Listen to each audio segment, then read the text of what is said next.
l'actualité, lancement ce 14 juillet de la Semaine nationale de la sécurité routière. C'était ce matin à Maracaforo sur la route de Koulikoro. Excès de vitesse, un danger mortel sur la route est le thème de cette édition. Les fidèles musulmans ont jusqu'au 31 décembre 2025 pour s'inscrire pour le Hajj 2026. Le ministre des Affaires religieuses, du culte et des coutumes vient de lancer la campagne Hajj 2026. Tchagoraba Bana, c'est le nom de l'hypertrophie bénigne en Bamanankan. Koumba Sissé nous parlera de cette maladie dans Focus Santé, une maladie qui se manifeste par une augmentation du volume de la prostate et qui provoque des difficultés à uriner. Bonsoir à tous et bienvenue dans la grande édition de ORTM1. Nous vous l'annoncions hier, c'est ce 14 juillet que la Semaine nationale de la sécurité routière a été lancée à une dizaine de kilomètres de Bamako. Les acteurs ont choisi Maracaforo sur la route de Koulikoro pour cette édition. Excès de vitesse, un danger mortel sur la route, c'est le thème choisi cette année. Awadaman Koulibaly et Aloubé Kone y étaient pour ORTM1. Village de Maracaforo, commune rurale de Ngabakoro 3. C'est cette localité sur la RN27 qui est choisie pour donner le ton de la campagne de sensibilisation et d'information à l'endroit des usagers de la route. Sur place, un important lot de matériel de sécurité routière est remis au ministère de la Sécurité et de la Protection civile. Parmi ces équipements, des radars TRICAM 2 pour contrôler la vitesse, première cause des accidents de la circulation selon les spécialistes. Par rapport aux équipements qu'on vient de recevoir de la part de son département, ce n'est pas la première fois. Elle nous a régulièrement donné du matériel dans le cadre de la sécurité routière, notamment pour tout ce qui concerne les appareils de test, l'alcotest, test de la drogue et d'autres matériels nécessaires pour la sécurité routière. 80% de nos accidents sur la route proviennent du facteur humain, c'est-à-dire causé par l'homme. C'est trop. Il n'y a que 8% qui viennent de la défaillance technique et 12% des infrastructures ou d'autres aspects. Plus de 600 personnes, tout âge confondu, ont été fauchées sur la route en 2024 pour inverser la tendance et enregistrer le moins de tragédies possibles en 2025. Les conducteurs doivent comprendre la dangerosité de l'excès de vitesse pour eux-mêmes et leurs concitoyens. Un conducteur qui roule à 50 km à l'heure, quand il heurte quelqu'un sur la route, c'est comme si la personne tombe, c'est-à-dire fait une chute de 10 mètres. 80% de chances de survie. Mais quand vous prenez les mêmes usagers, par exemple s'ils roulent à 80 km à l'heure, s'ils heurtent quelqu'un, la personne a 10% de chances pour survivre. Supposons que vous roulez à 40 km à l'heure, vous avez un champ de vision à peu près 100 degrés.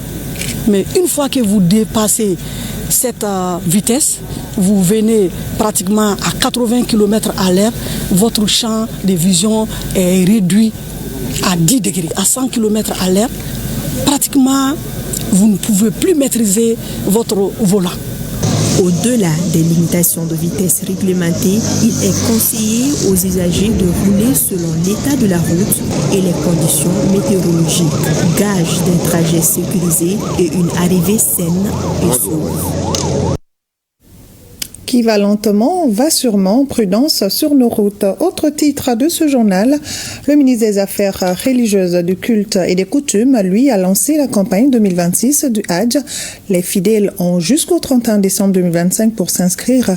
Le ministre a insisté sur le respect des principes pour une bonne organisation du Hajj 2026. Batraoré pour les détails.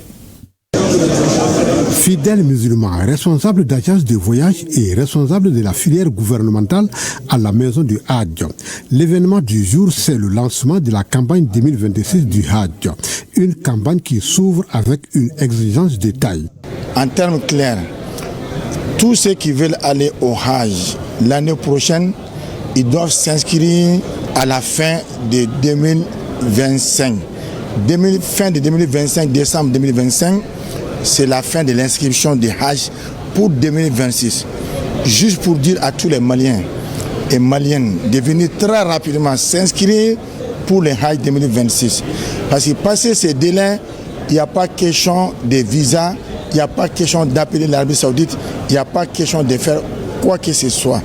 Donc aujourd'hui, toutes les agences privées du Mali étaient présentes. Donc, et ils sont au courant comme nous de la démarche à suivre. Les représentants des agences de voyage disent avoir pris bonne note des informations données. Nous sommes des organisateurs d'une activité qui ne se passe pas au Mali. L'activité se passe en Arabie Saoudite. Donc, en réalité, l'organisation matérielle même du pèlerinage c'est dévolu aux différents prestataires qui se trouvent en Arabie Saoudite. Donc, chaque fois qu'on termine avec une édition, l'édition qui suit a aussi ses réalités et nous sommes tenus de suivre ces réalités. Le directeur général de la maison du Hadj a saisi l'occasion pour rappeler que le quota de 13 323 pèlerins accordés au Mali en 2025 reste valable pour la campagne 2026. Malgré le progrès notable réalisé dans l'amélioration des conditions d'hébergement, des transports, des restaurations et la sécurité à Mina, Arafat, Mousdalifa, les tarifs des Hadj restent toujours inchangés. Pour le moment, ils s'élèvent à 4 166 425 pour la filière gouvernementale et 4 675 000 pour la filière privée. Des retards dans le règlement des frais de visa pour les transports aériens et surtout les retards généralisés pour les inscriptions des pèlerins ont été constatés en 2025.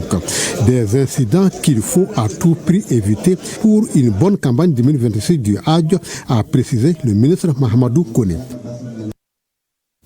Le comité indépendant de suivi et évaluation des recommandations des Assises nationales de la refondation a rencontré le ministre de l'Industrie et du Commerce. C'est pour voir comment relancer les activités de l'UCOMA, rendre plus opérationnelle la Comatex et la stratégie d'industrialisation prévue par le département pour créer plus d'emplois et générer l'économie du pays.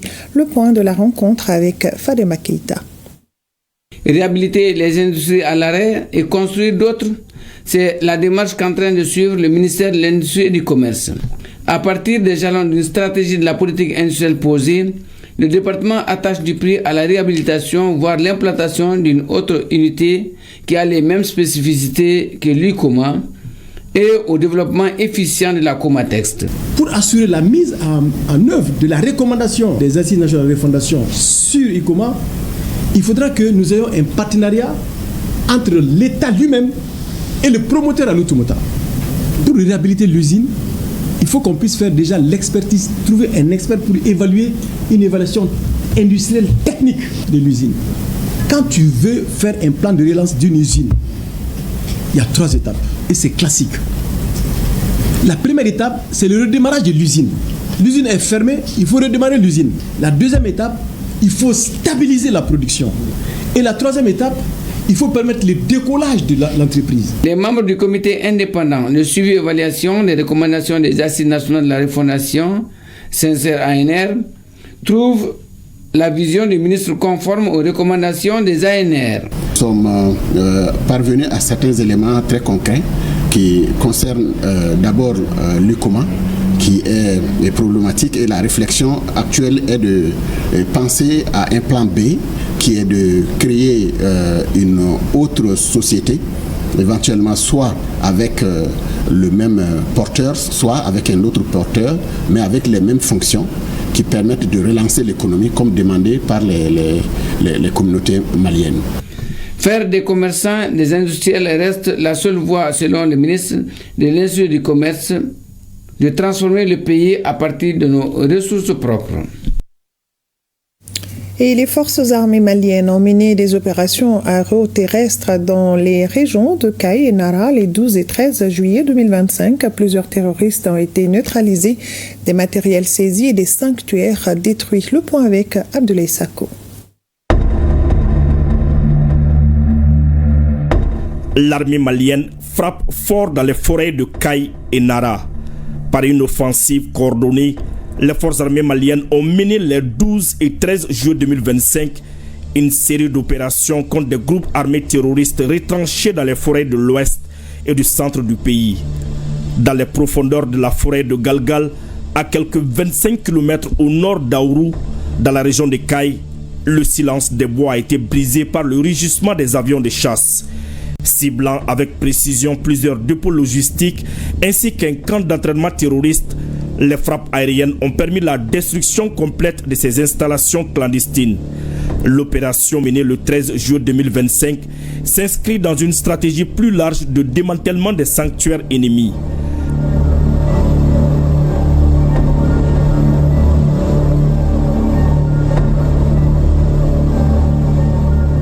Dans la région de Nara, c'est au sud-ouest de Madina Kagoro, près du secteur de Bamadougou, que les militaires ont poursuivi leur traque. Entre le 12 et le 13 juillet 2025, plusieurs refuges de transit ont été localisés et détruits. 3 terroristes ont été neutralisés au cours de ces opérations. Les soldats ont également saisi du matériel de surveillance, preuve de la sophistication croissante des dispositifs d'observation ennemis. Dans un message adressé à l'opinion nationale, l'état-major général des armées a salué l'efficacité de ces interventions et assuré que les opérations de recherche et de destruction des positions terroristes se poursuivront sans relâche.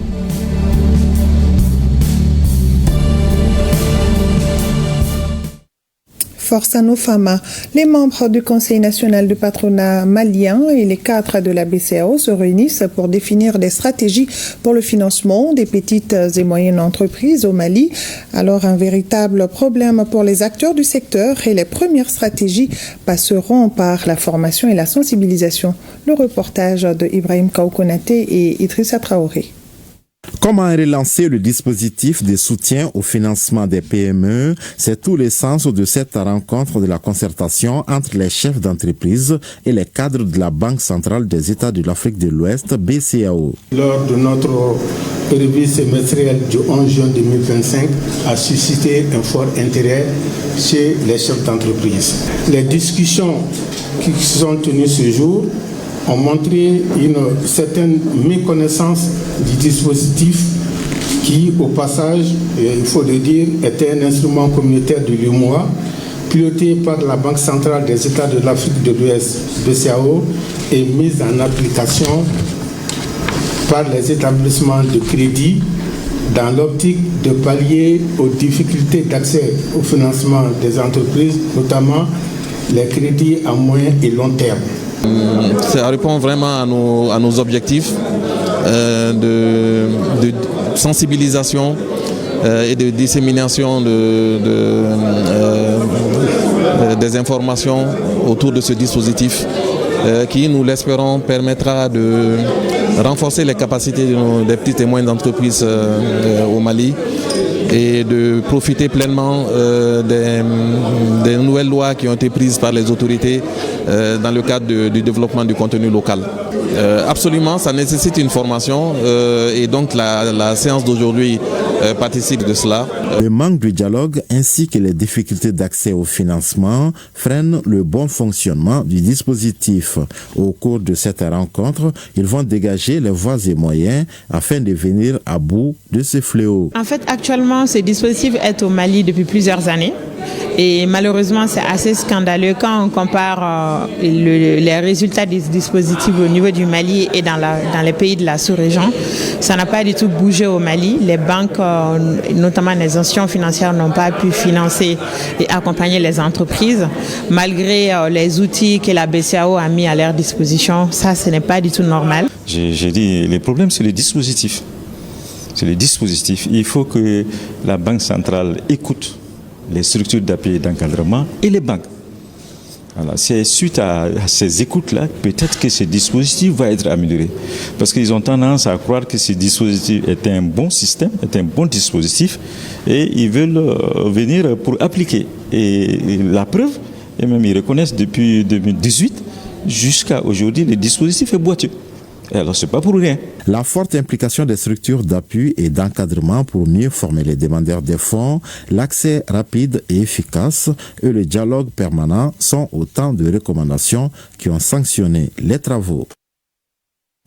Atelier de collecte et de consolidation des données et des rapports simplifiés dus par le Mali en 2025.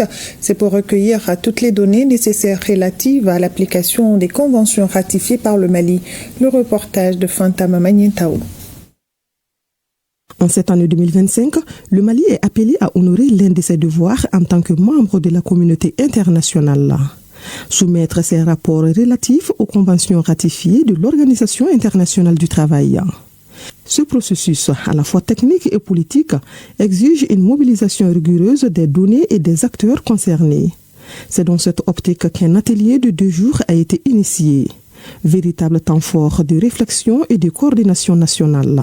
L'atelier qui nous réunit ce matin a pour objectif, n'est-ce pas, principal de collecter, n'est-ce pas, toutes les informations par rapport aux conventions internationales ratifiées par le Mali. Notre pays a adhéré au BIT depuis les années 1960.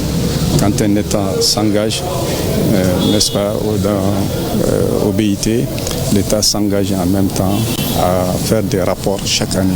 Loin d'être une simple formalité administrative, il s'agit pour le Mali de réaffirmer son engagement envers les principes fondamentaux de justice sociale, de protection des travailleurs et de gouvernance responsable. Cet atelier sera l'occasion aussi pour les participants de discuter des meilleures pratiques pour l'élaboration des rapports sur les normes internationales du travail pour le gouvernement du Mali, en lui permettant de satisfaire aux obligations auxquelles il a souscrit en ratifiant la convention numéro 144 de l'OIT sur les consultations tripartites relatives aux normes internationales du travail.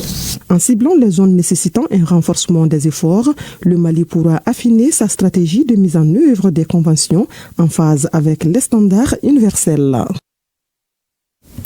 Et fin des travaux du symposium sur le thème Mali Denkoura, l'idée est de former des citoyens modèles engagés pour la cause de la communauté. Des recommandations ont été formulées, nous signale Youssouf Diakité. Pendant 3 jours de réflexion, les experts de l'Institut néerlandais pour la démocratie multipartite, les représentants des organisations internationales, consulaires et diplomatiques ont analysé le thème Mali Denkoura, citoyens du monde, acteurs de changement.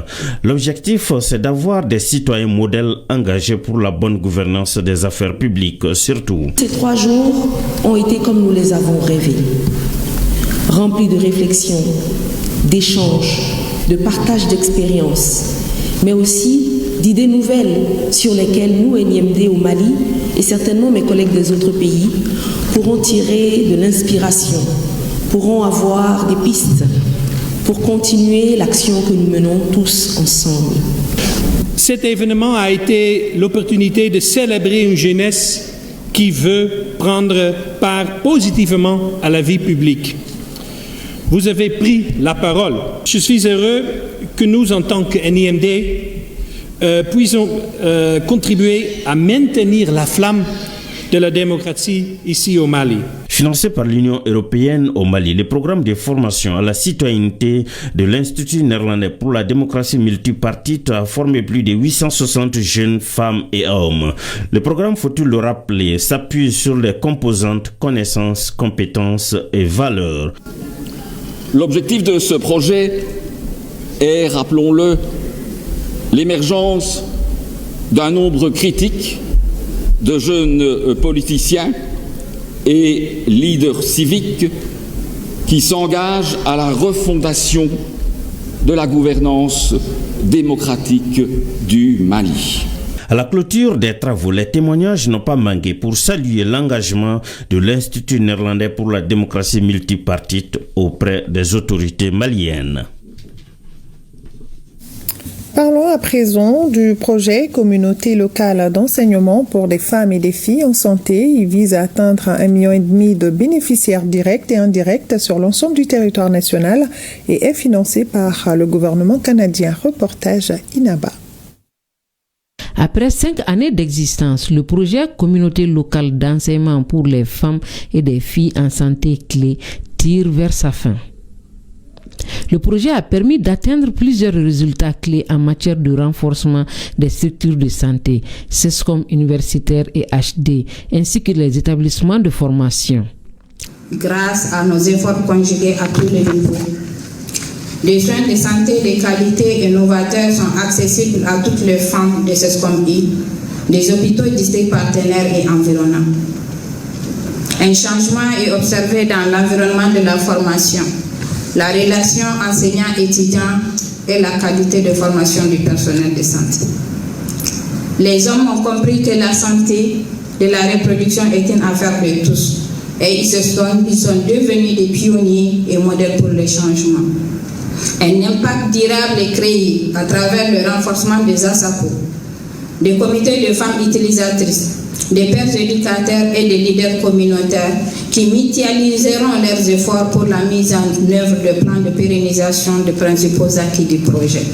Financé par le Canada, le projet clé est mis en œuvre par un consortium composé de Santé Monde, de Cégep Saint-Jérôme et de l'Université de Sherbrooke. D'une valeur de près de 20 millions de dollars canadiens, le projet clé vise à améliorer l'accès à des soins de santé de qualité et adaptés aux besoins des femmes et des filles à travers l'amélioration de la qualité des formations offertes aux professionnels de la santé, notamment dans les régions de Caille, Koulikoro, Ségou, Sikasso et le district de Bamako.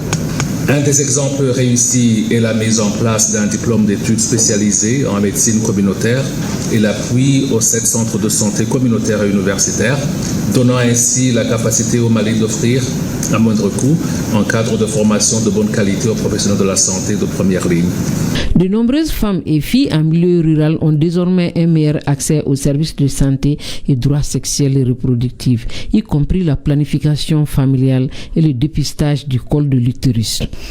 Sans votre engagement, votre expertise et votre dévouement, nous n'aurions pas pu atteindre les objectifs que nous nous sommes fixés, notamment son résultat ultime, à savoir faciliter l'accès à des soins de santé de qualité et adaptés aux besoins des adolescentes et des femmes à travers l'amélioration de l'accès à des soins de santé de qualité par le truchement de la santé communautaire. Selon les représentants des départements de l'enseignement supérieur et de la santé, les bénéficiaires ont beaucoup appris de ce projet. Des trophées ont été remis aux bénéficiaires de la région de Caille, Ségou, Sikasso, Koulikoro et le district de Bamako. Ce soir, à l'école de la citoyenneté, nous sommes avec les acteurs de la culture. Une conférence débat a été placée sous le thème Citoyenneté et civisme, a été animée par le programme CIFISO. Les conférenciers ont évoqué nos valeurs culturelles aux jeunes. On en parle avec Ibrahim Kaoukonete. Définir le rôle et la participation des citoyens à la vie communautaire et promouvoir la culture du civisme chez les jeunes, voilà l'exercice auquel les conférenciers se sont attelés au Palais des Pionniers, devant quelques centaines de participants venus de l'espace AES. Aujourd'hui, tout le monde est unanime là-dessus, que la jeunesse perd de plus en plus les repères. Et du Dambé, du Maya, et auquel repose depuis des millénaires le Mali, et sinon l'empire du Mandé et les autres empires qu'on a eu à fonder ici. CIFISO essaie donc d'inculquer à la jeune génération pour non seulement les amener à les outiller sur le passé du Mali, parce qu'on a un passé extrêmement riche, et il s'agit donc de leur transmettre des valeurs de société, nos valeurs issues de nos grands empires, pour que en fait ils puissent s'en inspirer pour bâtir le Mali d'aujourd'hui, mais aussi surtout le Mali de demain. Cette conférence a été l'occasion d'évoquer les défis auxquels notre société est confrontée: l'incivisme, la dégradation des valeurs et le désintérêt aux actions publiques. Parce que nous sommes dans une démarche qui consiste d'abord à déconstruire les mentalités, comme l'a dit le président de la Confédération en exercice à Moscou.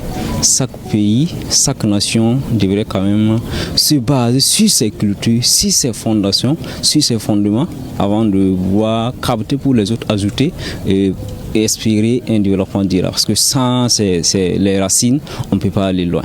A noter que CIFISO est un programme éducatif initié par le ministre Mahmoud Daffé qui s'inscrit dans le cadre du programme 2025 de l'année de la culture.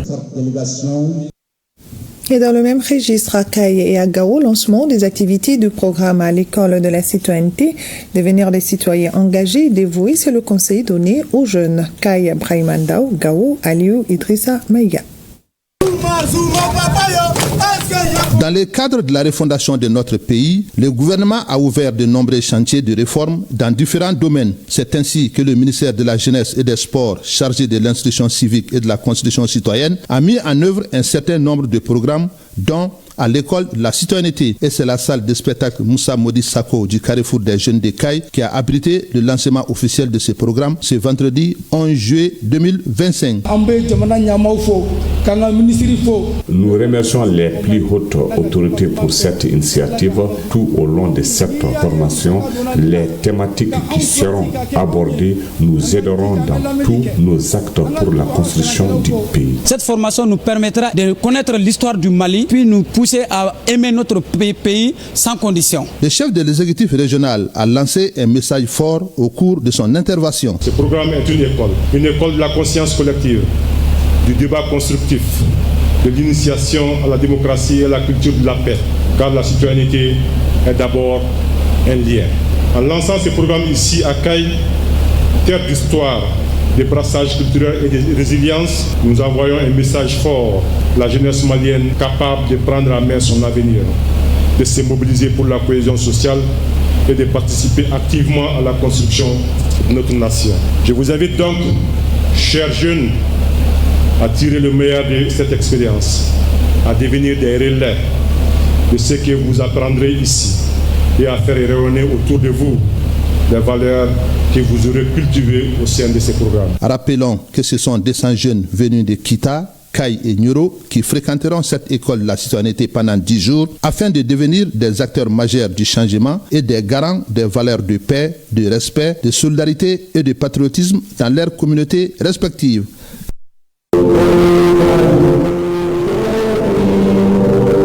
C'est l'hymne national du Mali entonné à l'unisson dans la salle de conférence du gouvernorat de Gao qui a donné le ton aux activités du programme à l'école de la citoyenneté. C'est donc parti pour 10 jours d'apprentissage au profit des jeunes des régions de Gao, Kidal et Menaka réunis dans la cité des Askia.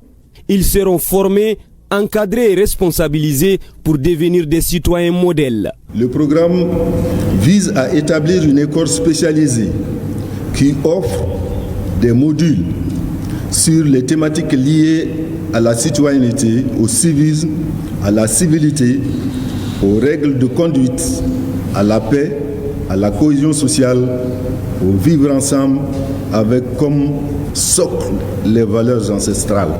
À l'école de la citoyenneté, les participants seront formés sur l'histoire et la géographie du Mali, l'importance des emblèmes nationaux et des institutions de la République, le respect et la préservation de la diversité culturelle et bien d'autres. Nous qui sommes les jeunes, nous sommes les bâtisseurs, l'espoir de cette nation. En nous initiant une telle opportunité, ça va permettre aux jeunes d'épouser les valeurs de la République. À l'école de la citoyenneté est une initiative des plus hautes autorités de notre pays, mise en œuvre par le ministère de la Jeunesse et des Sports, chargé de l'instruction civique et de la construction citoyenne, qui a pour objectif d'inculquer et développer chez les jeunes l'esprit patriotique en vue de faire d'eux des bâtisseurs et des défenseurs de la nation, prêts à toujours répondre présent à son appel. Le passage du flambeau à la nouvelle cohorte a bouclé la cérémonie de lancement du programme à l'école de la citoyenneté à Gao. Chers cadres de la 4e cohorte, recevez ce flambeau qui ne doit pas s'éteindre jusqu'à la prochaine cohorte. Oui, nous nous engageons à relever le défi. Les autorités régionales de Taoudéni et les responsables de l'UNICEF échangent sur le plan de travail annuel 2025. À l'ordre du jour, l'accès aux pièces d'état civil des enfants, le retour à l'école sédentaire, la sécurité, la santé et l'accès à l'eau potable, entre autres. Reportage Fousseni Samake. Madame Kolo Awasoro, chef de bureau UNICEF Tombouctou Taoudéni, est venue s'entretenir avec les autorités régionales de Taoudéni sur plusieurs axes du plan de travail opérationnel 2025. Il s'agit de la collaboration et la complémentarité relative à l'accès à l'enregistrement à la naissance, la sensibilisation pour le retour à l'école, la sécurité, entre autres. Bien entendu, une séance de travail, forcément, nous avons fait le tour de la situation, le tour de notre planification pour élaborer un plan de travail opérationnel 2025. Et ce matin, nous avons essayé de faire le tour, discuter sur ce plan de travail, qui va nous permettre de faire l'évaluation des réalisations et donc de voir quels sont les résultats que nous avons pu atteindre, quels sont les indicateurs atteints, quels sont les indicateurs en souffrance, mais également quel ajustement nous allons faire sur le plan de travail opérationnel 2025 et pouvoir le poursuivre pour le reste de l'année. Malgré les problèmes financiers qui entravent l'exécution de certains programmes, les actions menées par l'UNICEF sont saluées par le gouverneur de Taoudéni. Je suis très satisfait par rapport à tout ce que l'UNICEF est en train de faire d'ailleurs dans la région de Taoudéni. Et je pense que c'est un partenaire important pour nous. C'est un partenaire sérieux. L'UNICEF est en train de faire beaucoup d'efforts au niveau de la région de Taoudéni pour les enfants, pour aider les populations. Quand on fait les bilans, ils ont fait beaucoup de choses, qu'il reste beaucoup de choses à faire dans cette région. Cette rencontre s'inscrit dans le cadre du renforcement des partenariats gouvernorat de Taoudéni, UNICEF pour le développement régional. Première édition de Daoulaba Pop-Up, un événement pour la valorisation du savoir-faire malien. Exposition d'articles traditionnels, rencontres culturelles et défilés de mode sont les temps forts de cette édition, tout pour valoriser le Made in Mali. Compte rendu, Adam Maïga et Siriki Koulibaly. Ancrés dans la pure tradition et fidèles aux valeurs ancestrales, les passionnés de la culture malienne venus des 4 coins du pays ont répondu présent à la première édition de Daoulaba, qui signifie littéralement la grande célébrité. Ici, les visiteurs ont eu l'embarras du choix entre les vêtements traditionnels, sacs artisanaux, bracelets, boucles d'oreilles et bien d'autres créations aux couleurs du Mali. Je suis venu pour prendre des ensembles pantalons, des robes et puis ce joli sac, coton bio, traditionnel, classe, pas de charrette. Consommé malien, voilà, je suis bien habillé. C'est du coton bio fait à la main. Une première édition qui a permis aux exposants de faire de bonnes affaires. Les gens sont venus, ils ont beaucoup acheté, ils ont beaucoup apprécié les articles. On a pu faire des prises de contact et voilà. Mais au-delà du commerce, Daoulaba se veut un espace de célébration et de promotion du savoir-faire local. Une initiative de Awa Meite, styliste et designer textile. Engagé depuis des années pour la promotion du Made in Mali. Vient du festival Daoulaba, Rencontre autour du coton, qui est un festival qui existe depuis une vingtaine d'années, mais que nous n'avons pas fait depuis 5 ans. Parce que voilà, le contexte ne s'y prête pas.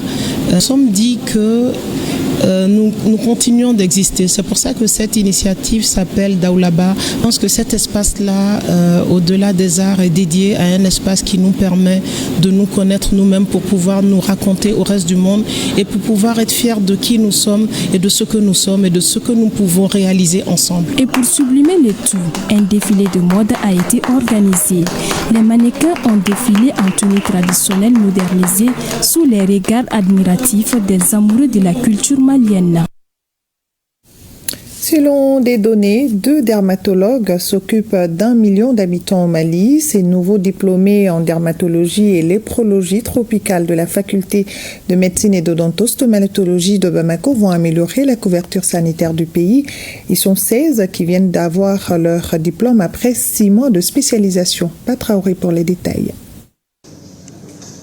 Des ressources humaines de qualité pour faire face aux besoins sanitaires. Le Mali est sur la bonne voie pour y réussir ses paris.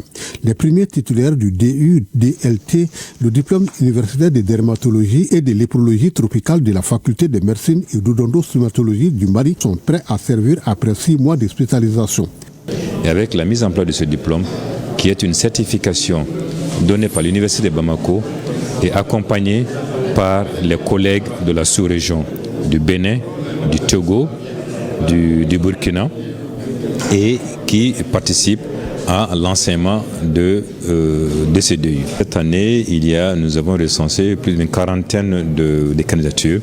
Nous en avons sélectionné environ 16 qui participent actuellement à la formation.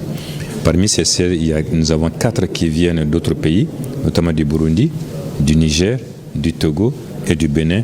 Les 12 autres sont du Mali, avec des participants qui viennent du secteur public, également des participants qui viennent également du secteur privé.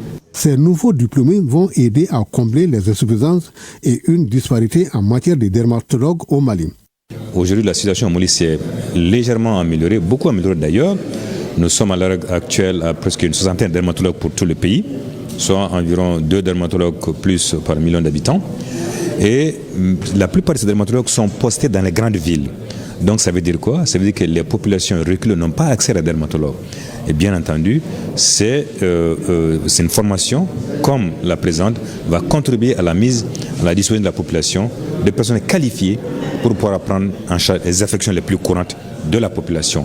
C'est désormais un processus qui est lancé selon le spécialiste qui précise que d'autres agents seront formés pour améliorer la couverture sanitaire du Mali en dermatologue. Focus Santé s'intéresse ce soir à une maladie qui touche généralement les hommes âgés. Il s'agit de l'hypertrophie bénigne de la prostate ou Tchiroroba-Banan-Bamanankan. Elle augmente le volume de la prostate et provoque des difficultés à uriner. Sa prise en charge peut être médicale ou chirurgicale. Plus de détails sur cette maladie avec Koumba Sissé. La prostate, c'est une glande masculine, c'est les hommes seulement, qui a 2 fonctions. Ça fait partie de l'appareil urinaire de l'homme et de l'appareil génital. Donc la prostate intervient un peu dans la continence urinaire et puis intervient aussi dans la sexualité. Avec l'âge, cette partie de l'appareil génital de l'homme prend du volume et provoque une hypertrophie bénigne de la prostate. Non cancéreuse, la pathologie se manifeste par des problèmes urinaires. Lorsque la prostate est hypertrophiée, elle va comprimer ce tuyau et empêcher l'urine de sortir. C'est des patients qui vont aller uriner plusieurs fois parce que l'urine est bloquée, ils n'arrivent pas à vider sa vessie en une fois. Soit c'est des patients qui n'arrivent pas du tout à uriner jusqu'à ce que l'urine est bloquée. Donc, quand le patient vient consulter avec ces signes, nous allons examiner la prostate, qu'on appelle le toucher rectal, et c'est à travers ça qu'on se rend compte que la prostate a augmenté de volume et on peut demander une échographie. Sinon, le poids normal, c'est autour de 20 grammes. Selon le médecin, quand le patient présente des signes mineurs, il est mis sous traitement médicamenteux.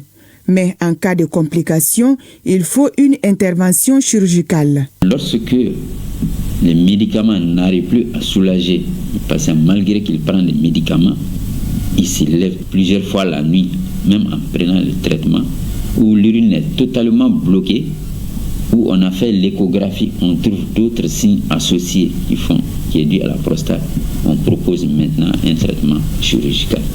Actuellement, c'est l'endoscopie, ce que les gens appellent communément laser.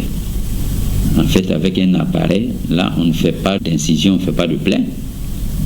Avec un appareil qui est branché à un écran, on rentre et on va au niveau de la prostate et trouver la prostate et puis gratter la prostate et le faire sortir en petits copeaux. Le malade fait 3 jours à l'hôpital, après on enlève la sonde, il est guéri, il n'y a pas de plaie, il n'y a pas de pansement à faire. Un patient bénéficiaire de cette intervention moderne à travers le laser a été opéré avec succès. Son témoignage à suivre.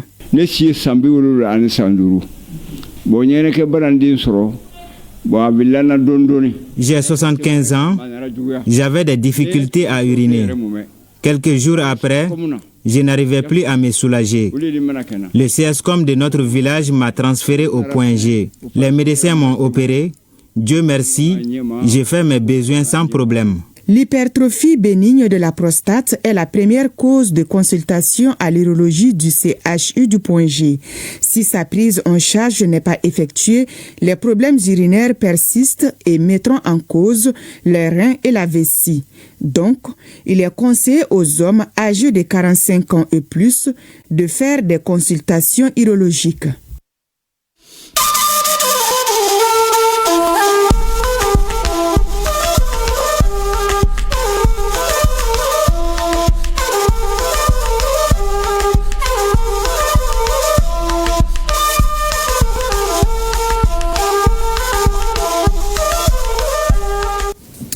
Actualité AES, première escale Niamey, rencontre des experts pour la promotion de la femme et du genre des pays de l'AES. Cette rencontre intervient en prélude à celle des ministres en charge de la promotion de la femme et du genre qui se tiendra le 17 juillet prochain. Aminatou Dangalou.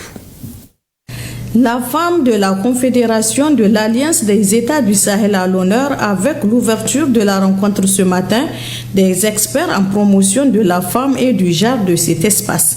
Placée sous la présidence de la ministre de la Population, de l'Action sociale et de la Solidarité nationale, cette rencontre a enregistré la présence de plusieurs autorités militaires et civiles et celles venues du Mali et du Burkina Faso. Votre stratégie globale devrait vous mener au-delà de cette lecture insuffisante et insultante qu'ont certains de la géopolitique et de la géostratégie actuelle à l'identification d'options stratégiques qui vous serviront de main courante, à l'opérationnalisation de votre plateforme et à l'atteinte des objectifs de la refondation de notre espace confédéral, débarrassé de toute forme de menace, se traduisant par une intégration des peuples et une intégration économique réussie. Le système des Nations Unies demeure engagé à accompagner les parties prenantes pour l'atteinte des objectifs de développement durable dans les 3 pays de l'espace AES. Dans cette perspective, nous continuerons de mettre en œuvre pour une collaboration plus fructueuse entre le SNU et toutes les parties prenantes pour renforcer le rôle et la contribution des femmes dans les processus de développement durable des 3 pays. La ministre de la Population, de l'Action sociale et de la Solidarité nationale n'a pas manqué de remercier les chefs d'État de l'AES qui ont permis la rencontre de Niamey. Votre expertise est précieuse. Vos analyses, vos recommandations et vos expériences seront déterminantes pour orienter les travaux ministériels à venir. Durant cette réunion, vous aurez la responsabilité de travailler sur les documents suivants. Le document cadre de concertation et sa feuille de route, le projet de déclaration de Niamey des ministres en charge de la promotion de la femme et du genre, comprenant l'architecture et un plan d'action de la plateforme régionale des femmes de l'AES. Les travaux de cette rencontre qui interviennent en prélude à ceux des ministres en charge de la promotion de la femme de l'AES qui aura lieu le 17 juillet prochain a vu la participation de plusieurs structures féminines. Et la construction et la gestion des appartements meublés sont en plein essor à Ouagadougou et dans bien d'autres villes du Burkina et elles s'exercent dans l'inégalité en violation des textes en vigueur. À cet effet, la Direction générale du tourisme a lancé une opération de contrôle. Lambert Soma a suivi l'équipe de contrôle.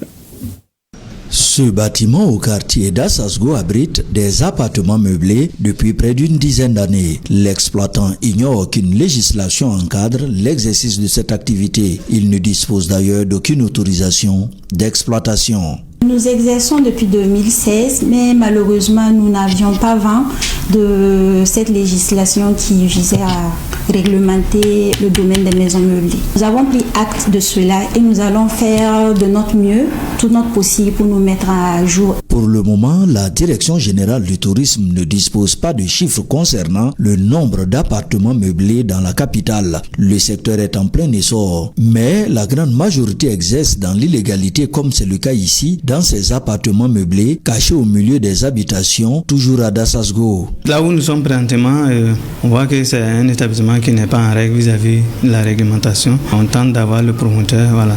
Mais on a des difficultés. Voilà, des difficultés pour identifier même l'établissement parce qu'il n'y a rien qui puisse nous permettre d'identifier l'établissement. Le recensement est d'autant plus difficile qu'il y a une omerta des exploitants et gérants dès qu'ils savent qu'une opération est en cours. Cette situation pourrait s'expliquer par le fait que des activités douteuses s'y déroulent. Actuellement, il y a des femmes qui ont loué.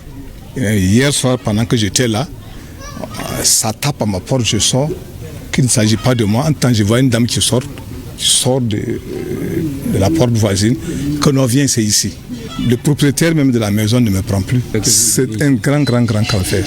On a des problèmes très sérieux avec cette maison-là. Un texte régit pourtant le secteur. L'application de cette loi s'avère nécessaire, surtout dans le contexte sécuritaire actuel. Nous sommes dans un contexte difficile, vous le savez, et qui parle donc de contexte de sécurité, nécessite donc qu'on puisse effectivement savoir qui vient, qui part, qui fait quoi. Et ces appartements meublés-là nous échappent également à ce niveau. Parce que ce sont des appartements tels qu'ils ne sont pas reconnus donc, par l'administration. Nous n'avons aucune information donc, irrélative en termes donc, de statistiques, mais également d'un point de vue sécuritaire, nous ne savons pas qui fréquente donc, ces appartements meublés-là. La campagne de contrôle des appartements meublés a débuté le 30 juin dernier et se poursuit sur l'ensemble du territoire jusqu'au 15 août prochain. Les contrevenants et ceux qui font de la résistance sont prévenus. Des amendes et sanctions pécuniaires sont prévues. Des cas de fermeture sont même envisageables.